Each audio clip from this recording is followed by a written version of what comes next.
மோசே கிட்ட என்ன சொல்றாருன்னா ஒரு மரத்தை காட்டுறாரு.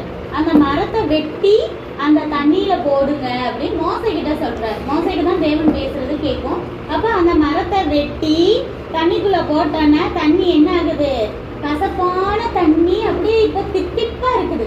தித்திப்பான என்ன? நல்ல டேஸ்டா இருக்கு. இப்ப மினரல் வாட்டர் எல்லாம் இப்ப ஒவ்வொரு நேரத்துக்கு ஒரு சில கம்பெனில எல்லாம் குடிச்சா நல்லா இனிப்பா இருந்த மாதிரி இருக்கும் தெரியுமா, கொஞ்சம் நல்ல டேஸ்டா.